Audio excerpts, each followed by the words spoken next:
আমাদের গ্রামের পেঁপে এটা বুঝছেন, এটা হচ্ছে সুস্বাদু, লাগবে না। খুবই সুস্বাদু পেঁপে। এটা শুধু শ্যামপুর গ্রামেই পাওয়া যাবে, বাংলাদেশে প্রথম এবং শুধু শ্যামপুর গ্রামে এটা পাওয়া এবং যায়। এটা তো পুরুষ গাছ, এই গাছে ফুলই হ্যাঁ হয়। পুরুষ গাছে, এখানে ফুল হয়, এখানে ফল হয়। হ্যাঁ, এই এটা গাছে মহিলা কখনো গাছ। ফল হবে না, ফুল হয়েছে কিন্তু ফুলে ফুলে পেঁপে হবে। আর এই এই গাছে যে, খেলে ফুলই হবে। আর এই গাছে শুধুমাত্র ফুল হবে, এখানে কোনো পেঁপে ক্যামেরা হবে না। কোনো দরকার নেই, এই পাশে দেখতে পাচ্ছ, ওই পাশে দেখতে পাচ্ছ, এই সমস্যা যে, নেই।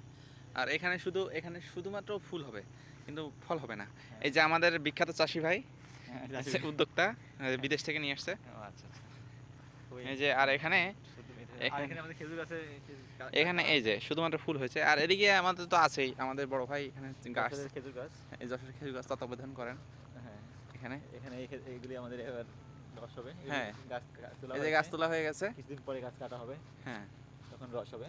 এই আরও সামনে অনেক খেজুর গাছ আছে। আমাদের বড় ভাই খেজুরের এই ব্যবসা করেন, চারপাশে শুধু খেজুরের খেজুর রসগুলের গাছের ব্যবসা।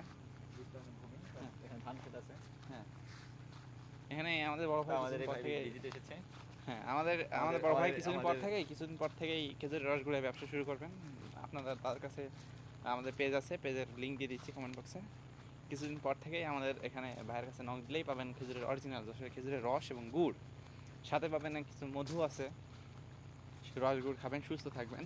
ঐতিহ্যবাহী খেজুরের রস অলরেডি শুরু হয়ে গেছে, সবাই গাছ তোলা শুরু করছে। এখন শীতের আসার আগেই দেখেন আকাশে চাঁদ উঠেছে যশোরে, একমাত্র যশোরে এখান থেকেই আকাশে চাঁদ দেখতে পাবেন, আমরা অনেক একমাত্র এখান থেকে। আমরা অ্যাডভান্স অনেক। হ্যাঁ, আমরা দিনের বেলায় চাঁদ দেখতে পাই। আমাদের এই যে এখন আল্ট্রা প্রায় মাইক্রোস্কোপ সন্ধ্যা ক্যামেরা আছে। নামবে, তার সে আগ মুহূর্ত। হ্যাঁ, মাইক্রোস্কোপ ক্যামেরা দিয়ে আমরা চাঁদ দেখি, অন্যরা টেলিস্কোপ ক্যামেরা দিয়ে দেখে, সেটা সমস্যা না, আমরা এমনিতেই দেখি এটা। আর আমাদের কাছে অত্যাধুনিক ক্যামেরা আছে, যেটা দিয়ে শুধুমাত্র পাখির ছবি তুললে বাঘের ছবি দেখা যায়, বাঘের ছবি তুললে পাখির ছবি দেখা যায়, হাসলে কান্নার চেহারা দেখা যায়, কানলে হাসির চেহারা দেখা যায়। এখানে দেখেন বাঘ আসছিল, এই যে পাতা নড়ে, এখানে মাত্র বাঘ আসছিল। আমাদের দেখে কনফিউজ হবেন না, আমরা বাঘকে ভয় পাই না, বাঘ আমাদেরকে ভয় পাই, পালিয়ে যায়।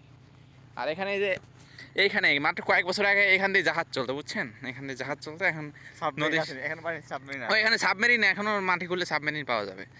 তো এখানে এখন মাটি ভরাট করে এখানে আমরা চাষবাস শুরু করছি, কারণ সাবমেরিনের থেকে এখানে ধান, তারপরে যেসব সবজি হয় এখানে দাম তার বেশি। এখানে মাছ পাওয়া যায়, এখানে ইলিশ মাছ, কিছুদিন আগে ইলিশ মাছ উঠছিল, এখানে নৌকা আসছিল ট্রলার দিয়ে, যে আমরা রপ্তানি করি ইন্ডিয়াতে। চোরাই যে মাছ আছে না, আমরা ওগুলো রপ্তানি করি, ওই মাছ। আমাদের ভাইয়ের হাসি দেখেন, এরকম হাসি, এই হাসির সাথে মিলিয়ে একটা পাত্র লাগবে আমাদের। আপনাদের যদি কেউ থাকে কমেন্ট বক্সে লিঙ্ক শেয়ার করে দেবেন, পাত্রের লিঙ্ক, ছবি টবি যা আছে। আমরা সুযোগ্য একটা সুন্দরী করতে পাত্রী চাচ্ছি।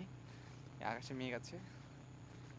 আজকের আজকের ভিডিও পর্যন্তই, আগামীতে আবার দেখা হবে। আর আপনাদের কী কী যশোরে কী কী জানতে চান সেগুলো আমাদেরকে জানাবেন, বুঝতে পারছেন? হ্যাঁ, আমরা যশোরের অদ্যপ্রান্ত সব কিছু আমরা জানার চেষ্টা করব। ওকে, আমাদের সব জায়গায় আমাদের বিচরণ আছে। ওকে, আমাদের পানির ভিতরে, উপরে নিচে, গাছের মাথায়, সব জায়গায় আমরা ওকে, ওকে, আমাদের ক্যামেরা পৌঁছে যায়। ওকে, ওকে। সেটা মনের ক্যামেরা হোক আর ফোনের ক্যামেরা হোক, সেটা সমস্যা না। ঠিক আছে, টাটা, বাই বাই, সন্ধ্যা হয়ে গেল, আগামীতে দেখা হবে আবার।